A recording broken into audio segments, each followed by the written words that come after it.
Hello, in this video I'm taking a look at the new row, edge and shape effects that are due to come out in Beaver Builder version 2.2, which as I'm recording this on the 30th of June 2018 is in its dev version. I did a video about a week ago that was looking at the main features of this version. We've now got a dev version to look at so we can see the version before it's completed, which I think is quite exciting. But if you haven't checked that video out, you might want to do that. But just quickly, it has lots of new typography settings, lots of great responsive settings to make it easier to work with responsively. We've got alpha sliders on our colors, we've got gradients all over the place and drop shadows, and I think it's gonna really make particularly designing in the browser so much easier with Beaver Builder. So I'm really excited. I'm looking forward to it being finally released at the end of the summer.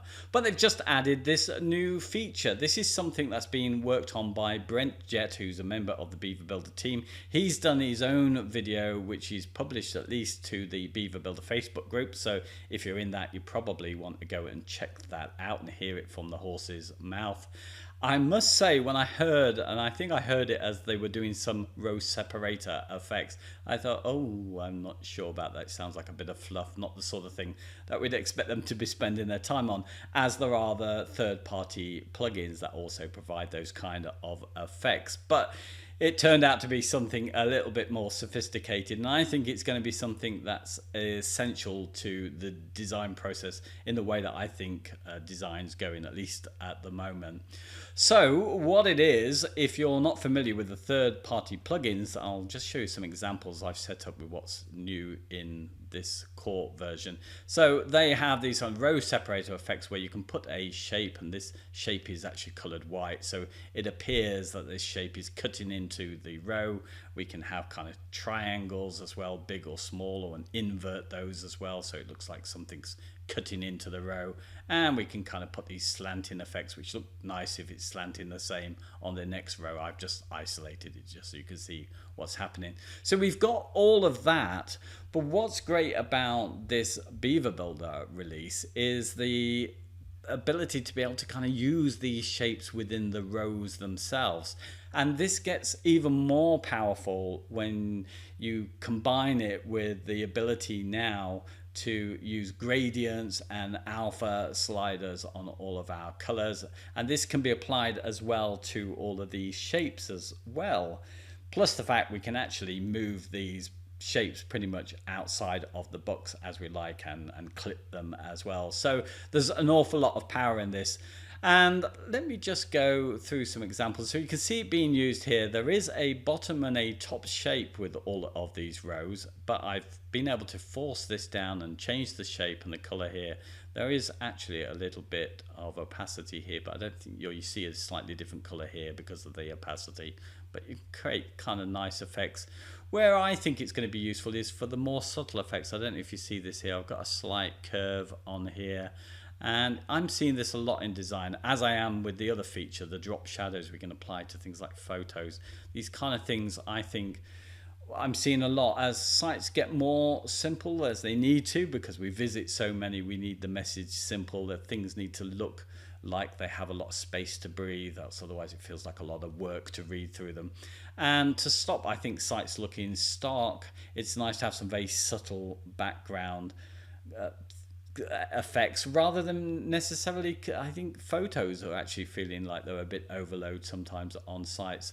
But also I think, you know, if you use these shapes well, as I see designers do, they highlight or lead the eye to areas that you might want the visitor to look at very subtly by having a sort of slightly lighter shade, perhaps near some navigation or pointing towards some images. So I think being able to have these sort of shapes that are very lightweight, because they're kind of just vectors, the SVGs that are working here, is really powerful. And I think, as I was mentioning, with the ability to be able to add some gradients and also some opacity to both the background and the shapes themselves, we can create some nice textures as well. So I don't know how well you can see this, but on the top shape here, I've got this wave which I've really stretched out. I've put some gradient here so it gets a little bit lighter. The background row itself has a gradient which is going horizontally here, so it's getting slightly lighter. And then the bottom shape has, I think it has some gradient, or maybe it's just an optical illusion of this getting darker, but as you can see it looks lighter on this side than it does here. Gives it a bit of texture. Here's with another shape, another bit of texture, again using gradients. And again here I'm using some kind of expanded triangle here with some gradients, and it just gives a little bit of texture.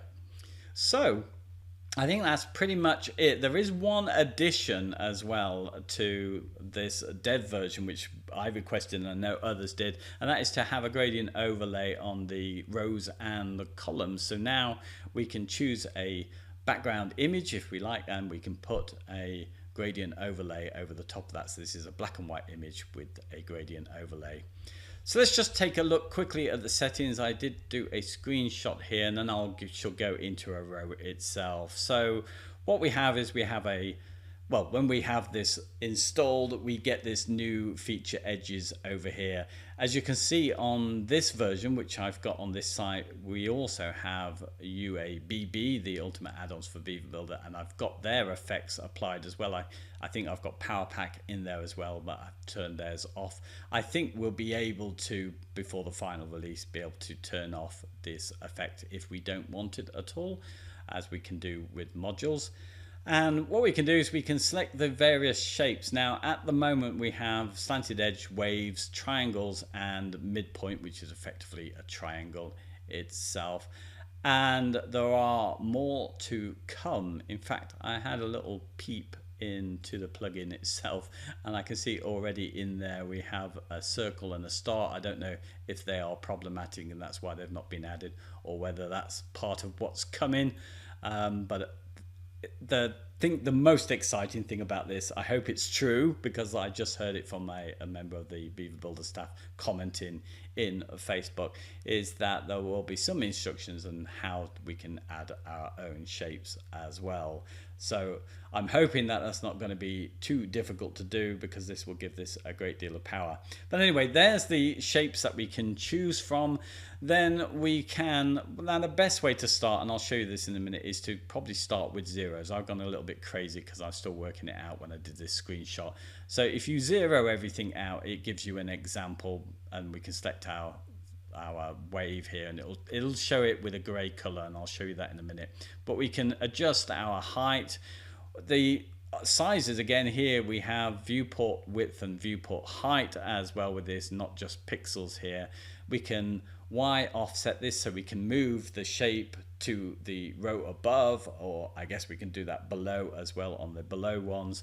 And we can change the height, and we can adjust the shape by adjusting its width. But we can also do this with these scaling options as well. That's going to scale up the image on the X line, so it's going to go, the width is going to be applied there as well. We can rotate as well, whatever we like. I think on this I moved the top shape to the bottom, and I guess I flipped it over by using the rotate over there.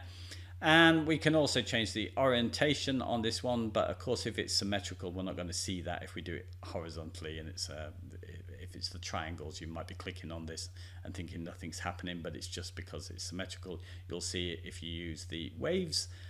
We can decide whether we're going to align this content whichever side we want. We can also put the content, as I think we would typically do, behind the content, but we can also have it above. So I think that could create some interesting effects, particularly if we're using some opacity. We might want that to go over some of our content as well. We've got exactly the same settings for the bottom shape as we've got over here, and we've also got another setting which allows us to just clip the vectors so they don't go above or below the row if we need that. So I needed to do that on this because some of these effects were slightly skewed, so they were going down, so I needed to clip it so it didn't show over here. So that's pretty much it. Let me just go in and show you in action. I won't cover this in too much detail because I'll just be wasting your time. I think I got slow net. Apologies in advance because I'm on, as I usually am, my laptop, which doesn't give us a great deal of space. I'm going to go down. Oh, before I go on, I should just mention this is on my live demo site, so you can come in and play around with my examples if you like. So you go to the front page at beta.beaverjunction.com and you can create your own version of this site, and then you would need to go over to this where I've been doing my experiments. Okay, let me go back to my, let's find a simple row. I think this is the simplest one. I'm going to duplicate this just to show you what you get when you start off. And I think before you start moving sliders around, it's probably best, let's go into the row settings just to zero out everything. So let's go into our edge settings. I'm going to remove the color from this. Right, as you can see straight away, they give you this gray color straight away. And if I just zero out this height, just remove it all together. So I think that's everything gone. I'll just delete this to be sure. Yeah, so that's what we see, and it's probably the best way to start with this is to just leave this so you can see the effects that you've got, the shapes that you've got presently at the moment and what they look like, and then start to adjust from there. As you can see on waves, we can see, I mentioned on orientation, if I go and flip this, you can see it flips the other way. If I tried to do that on something like the triangles, I think that's not going to do anything because it's just not going to appear any different. Yes, as we can see there, and we can just stretch out anything with our height like this. I'm tending to avoid at the moment. I'm not sure what is the best way to approach this, but if I want those triangles to be bigger, I'm going for the scaling this way rather than altering the width, because the width will automatically set to cover the whole of the row. So it probably seems the best way to go with this. I think a lot of experimenting is needed with this. Obviously it's going to change a lot when we get some more shapes, but I think there's going to be some really cool effects, but I think some subtle effects that we can use with this that are sorely needed in kind of designs, just to sort of stop things looking so blocky.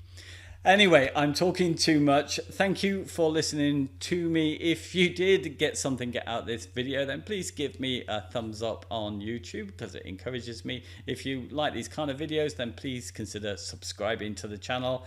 And thanks for your time. I hope to catch you on another video soon. I'll say goodbye. Bye-bye.